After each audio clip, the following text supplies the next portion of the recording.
Oduu gaarii gurratti kan tolu of harka qabna. Misiraachoo mootummaan Waaqayyoo dhiyaachuusaa himna.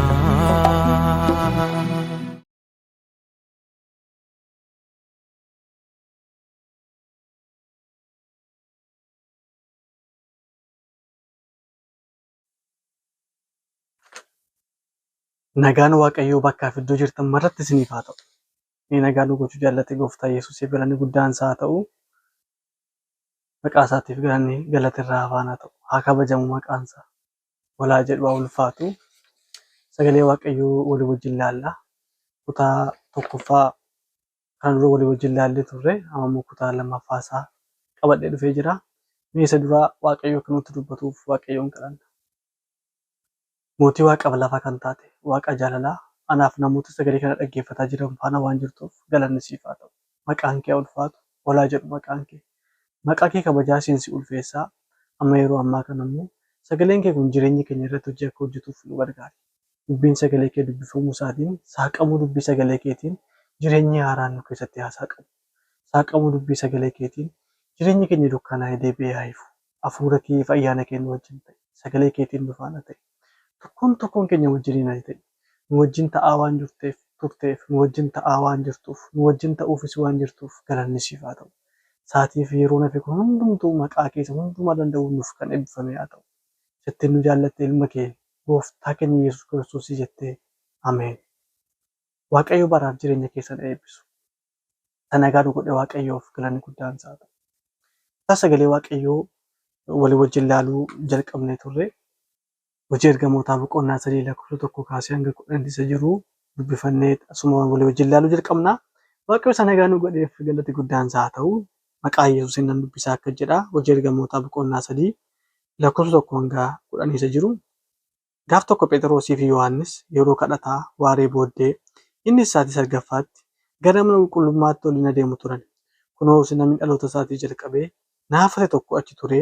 Innis guyyuma guyyaatti baatamee dhufee balbala miidhagaa isa jedhamu sana dura taa'ee warra mana qulqullummaa dhaqan irraa horii kadhata ture. Namichi Phexrosii fi Yohaannis mana qulqullummaatti hollituuf akka dhufan argee horii isaan kadhate. Phexrosii fi Yohaannis ijaan isa qabani. Phexros immoo nu ilaalii jedhe.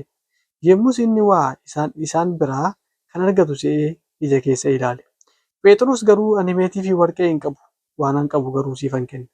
Maqaa Yesuus Kiristoos nama Naazreetiin ka'ee adeemi jedheen.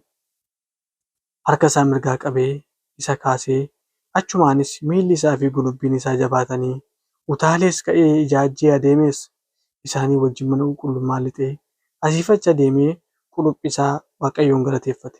Namoonni hundinuu utuu inni asiif achi adeemuu Waaqayyoos utuu galateeffatu arganii mana qulqullummaa balbala miidhagaa dura taa'ee hojii kadhataa inni ture isa akka ta'e baranii waan isaaf godhame kanaafis fajajanii baay'ee raajeffatanii ameen. Waaqayyoof galanni guddaan isaa haa ta'u. Kutaa sagalee Waaqayyoo kana gubbaarra dhaabbannee walii wajjin ilaaluu jalqabneerra dubbii sagalee Waaqayyoo. Mata duree akka jedhutti walii wajjin ilaalaa jirra. Yaadi Waaqayyoo ta'uuf jira. Ameen. Yaadi Waaqayyoo ta'uuf jira. Biyya keenyaaf yaada Waaqayyoof ta'uuf jira. Mana keenyaaf, gaa'ela keenyaaf, barnoota keenyaaf, akka biyyaatti biyyaaf, akka dhuunfaatti jireenya dhuunfaa keenyaaf, akka waldaa kiristaanaatti waldaa kiristaanaatti iddoo hundumatti yaada Waaqayyoo ta'uuf jira. Lafa hundumaarratti yaada Waaqayyoo ta'uuf jira. Raafamuun nurra hin jiru kanaaf. Dhiphachuun nurra hin jiraatu. Sababii nuti raafamuun dhiphachuun nurra hin jiraanneef yaadi Waaqayyoo anaaf isin irratti ta'uuf waan jiruuf.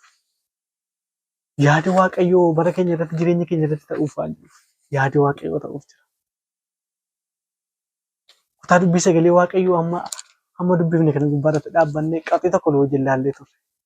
Waan muraasa ammas itti fufnee walii wajjin ilaalla. Yesuus Waaqa lafarratti gooftaadha. Yaada Waaqayyoo ta'uuf jira. Bara keenyaaf yaada Waaqayyoo ta'uuf jira. Kiristaanummaa keenyaaf yaada Waaqayyoo ta'uuf jira. Raafamuun dhiphachuun nurra hin jiraatu. Sababiin isaa yaadi Waaqayyoo nurratti ta'uuf waan jiruuf. Bara keenya irratti yaadi Waaqayyoo ta'uuf waan jiruuf, hafuura keenya irratti yaadi Waaqayyoo ta'uuf waan jiruuf.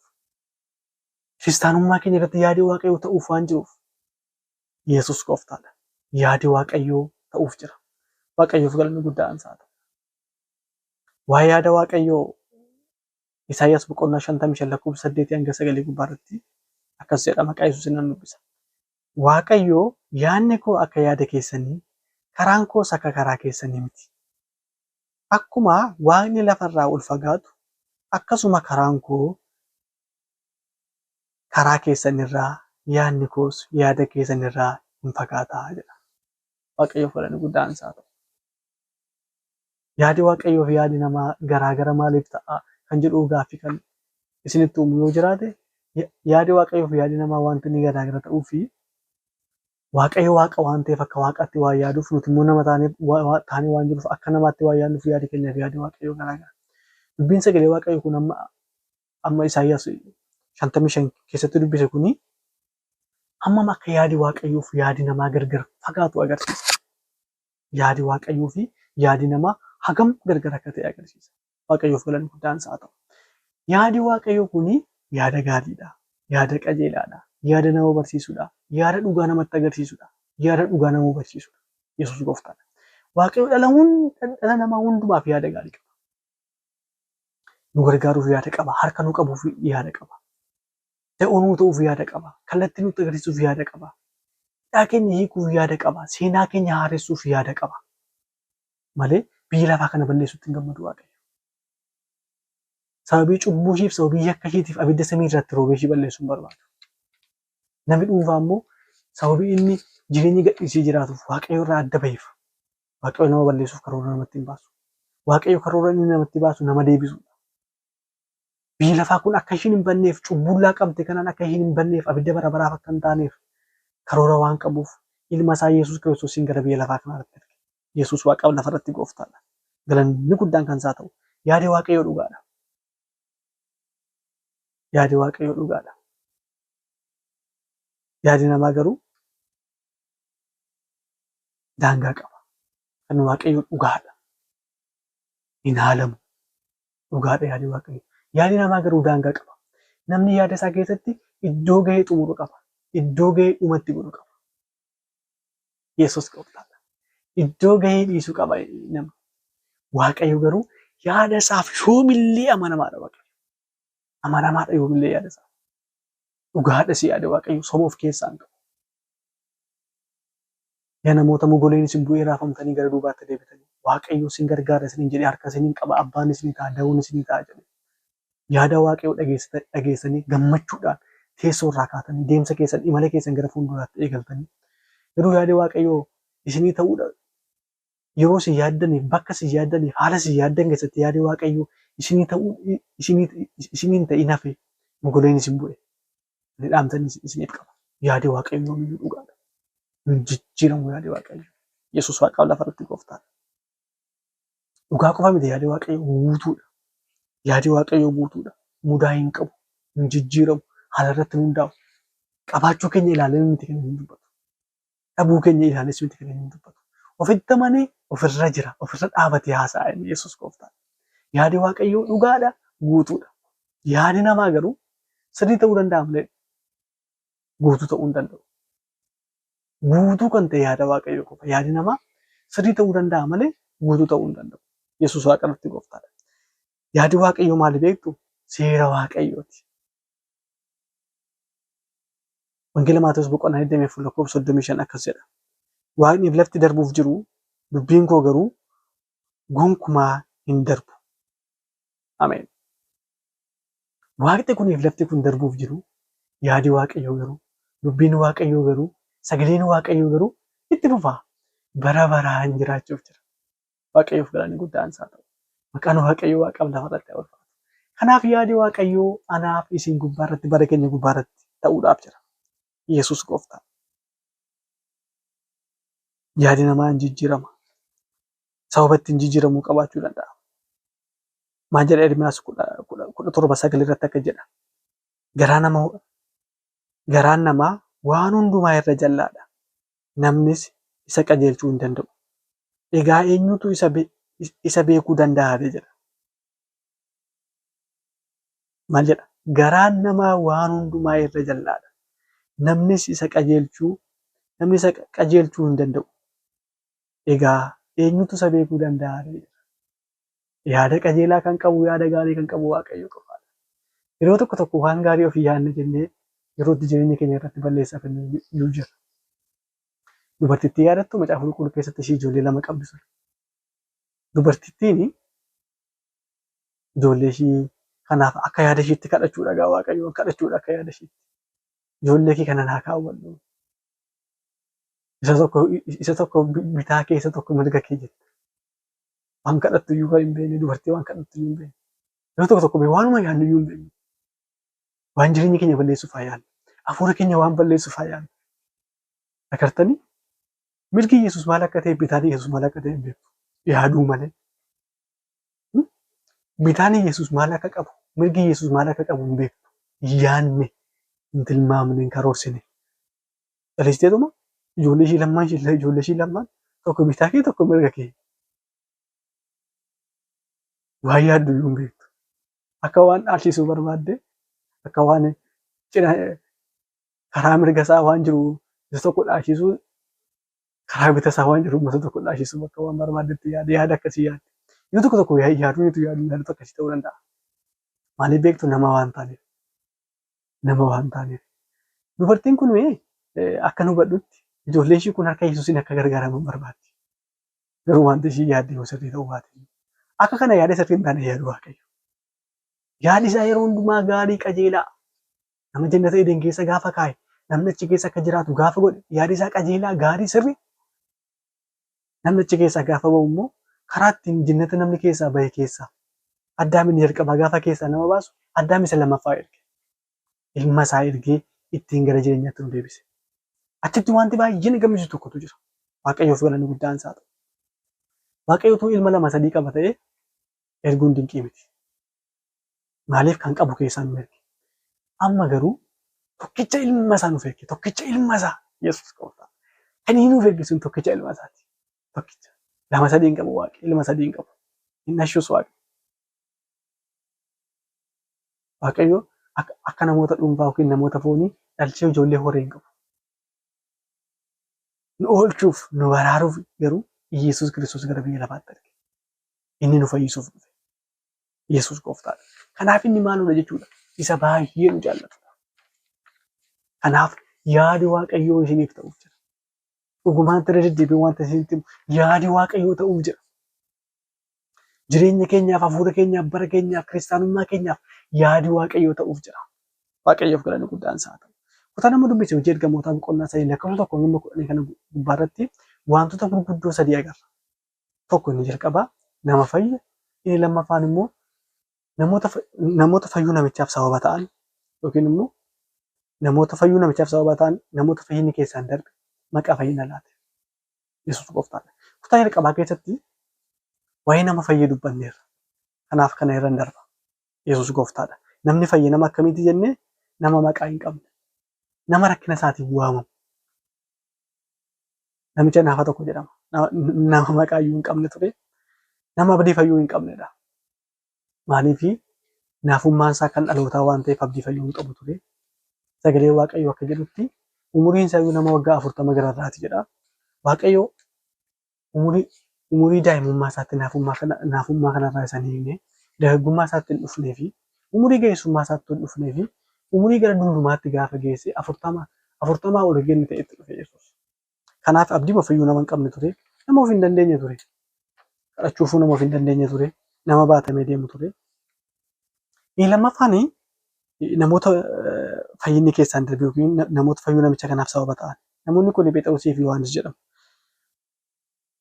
Namoota jireenya isaanii wangeelaaf aarsaa godhanii kennanidha.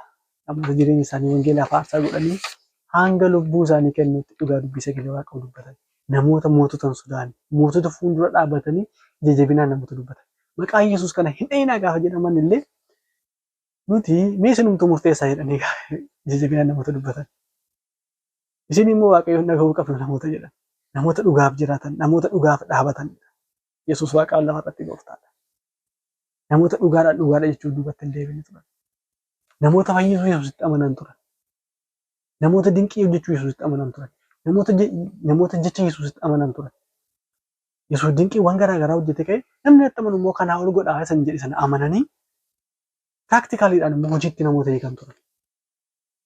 Yesuus waaqaaf lafarratti gooftaadha. Galanni guddaan maqaa isaaf haa ta'u. Maqaan isaa waaqaaf lafarratti haa ulfaatu. Kanaaf namoonni kun namoota akkasiiti. Namoota wangeelaaf jiraatanii darban. Namoota wangeelaaf dhaabatanii darban. Namoota wangeelaaf faana ta'anii darban. Namoota dhugaa wangeelli har'a nuuf akka ga'e kun, wangeelli har'a dhimma itti baanu kun, dubbiin jireenyaa har'a nuuf akka jiru kun, dubbiin jireenyaa har'a nuti qabannee jirru kun Yesuus gooftaadha. Sagaleen jireenyaa har'a nuti wal harkaa fuunee dubbifnu. Sagaleen jireenyaa har'a nuti wal harkaa fuunee wal soorru kun. Sagalee jireenyaa kana Yesuus gooftaadha. Sagalee jireenyaa kana dubbii jireenyaa kana nu biraan gahuudhaaf warra aarsaa kaffalan, warra lubbuu isaanii dabarsanii kennanidha. Yesuus gooftaadha. Haaleluyyaa. Namoota waan qaban kennuun beekamanidha. Isa qaban Yesuusiin kennuun warra beekamanidha. Akka kiristaanota bara si'anaa warra argatee dhiisee miti. Yookiin immoo warra fudhatee taa'ee miti. Yesuus karaa dhugaa ta'uu jireenya ta'uu fudhatee ka'ee mi'eeffatee ka'ee nama taa'ee miti. Isa mi'eeffatan kana immoo hin mi'aa jedhanii warra namatti himanidha. Agartanii? Warra nyaata gaarii sagalee waaqayyoo kanarraa, dubbii isaa kanarraa asirraa soorratee ka'ee inni kun hin mi'aa irraa nyaadhee na jedhanii warra namatti himan. Yesuusiif galanni guddaan isaa ta'u. Maqaan isaa waaqaaf lafarratti haa ulfaatu. Olaa jedhu maqaan isaa. Yesuus gooftaadha. Haaleluyyaa. Galanni kan isaa haa ta'u. Haa kabajamu maqaan isaa. Haaleluyyaa. Inni kan biraan isa dafaa fi inni guddaan maqaa fayyina laati. Abeet yaa maqaa fayyina laati. Maqichi maqaa Yesuus. Cimina Phexrosii fi Yohaannisitu jabina isaaniitu dandeettii isaaniitu namicha naafaa kana teessoo irraa kaasee yookiin immoo bakka inni taa'ee kadhatu kanarraa kaasee utaalchisee mana qulqullummaa seensisee osoo hin taane waamuu maqaa Yesuus. Waamuu maqaa Yesuusiin fayyinatu ta'e. Yesuustu waame, maqaa Yesuustu waame, maqaan Yesuus ni waame sun immoo fayyina kenna. Maqaan Yesuus maqaa fayyina laatudha. Haaleluyyaa. Hojii ergamootaa boqonnaa 4 lakkoofsa 12 jiru dubbisa maqaa Yesuusiin akka jedha. Fayyinni Yesuus Kiristoos duwwaadhaan malee kan biraatiin tokko illee hin jiru. Maqaan kan biraa ittiin fayyuun kan nuuf ta'u Waaqa jalaa ilmaan namootaaf hin kennamne jedha. Waaqayyoof galanni guddaan isaa ta'u. Maqaa biraatiin fayyisuuf yaaluu dandeenya ta'a. Fayyinni garuu keessa hin jiru. Maqaa ergamootaatiin fayyina waamuu dandeenya ta'uu danda'a. Fayyinni garuu achi keessa hin jiru. Maqaa namoota beektotaan, hayyootaan, namoota biyyoota gaggeessan garaagaraatiin maqaa namoota jaalannuutiin fayyina waamuu dandeenya ta'uu danda'a. Garuu fayyinni achi keessa hin jiru. Maqaa maaramiitiin fayyina waamuu dandeenya ta'uu danda'a. Fayyinni garuu maqaa maaram keessa hin jiru. Maqaa Gabri'eelitiin waamuu dandeenya ta'a. Yookaan wantoota garaagaraa waamuu dandeenya. Hin jiru maqaan fayyina achi keessa hin jiru. Fayyinni Yesuus keessa jira. Nagaan Yesuus keessa jira. Gammachuun Yesuus keessa jira. Yesuus Waaqa lafarratti gooftaadha. Isa qofaa miti. Har'ayyuu bakka itti maqaan Yesuus waamametti hidhaatu beekama. Seenaatu haaraa duwwaa namaaf guutama. Bakka maqaan Yesuus itti waamametti nagaa ta'a ammayyuu. Guyyaa har'a. Seenaa isinitti himaa jiru. Durdurii miti kun mammaaksa miti sheekoo miti kun. Jedhee isinitti odeessaa jiru. Maqaan Yesuus fayyina laata. Har'ayyuu ammayyuu. Bakka itti waamametti ardii kamittuu. Amantii waamuu qofaan maqaa Yesuusiin fayyinatu laatama. Bakka hundumatti iddoo hundumatti maqaa Yesuus keessa fayyinatu jira. Yeroo kamuu bakka kamittuu haala kam keessattuu maqaa Yesuus keessa fayyina jira. Dhumarratti dhaamsan isinii qaba. Namoota malaaf fala wallaaltan garatti deebitan wallaaltan jireenyi keessan ikoonomiin keessan gadi malee ol adeemuu dide. Hafuurri keessan gadi malee ol adeemuu dide. Karaa fe'umsaa milkaa'insa dhabdan. Fayyaan keessan isin jalaa jeeqama. Namooti kaleen keessan isin jalaa dhukkubsate. Garaachi keessan isin jalaa dhukkubsate. Mana yaala deemtanii illee malaaf fala wallaaltan. Namoonni kaanserii dhukkubsattan, dhiibbaa dhiigaa namoonni dhukkubsattan, HIV dhiiga keessan keessa namooti jiru. Namoonni falaan mala wallaaltan qoricha tokkoon isin qabatee jiru.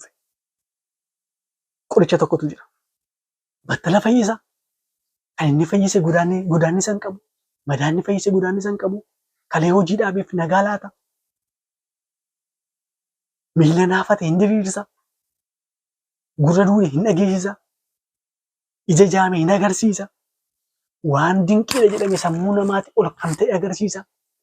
Wanti hundumtuu harka isaa jira. Inni jabaaf cimaadha. Maqichi maqaa Yesuus. Kottu gara Yesuus. Maqaan Yesuus fayyina laata. Maqaan Yesuus hiika. Maqaan Yesuus seenaareessa. Har'ayyuu bakka itti maqaan Yesuus waamame fayyinatu ta'a, nagaatu ta'a. Yesuus gooftaadha. Maqaan Waaqayyo Waaqaaf lafarratti haa ulfaatu. Akkuma waamuun maqaan Yesuus naafa diriirse sana, naafa sana lafaa kaase.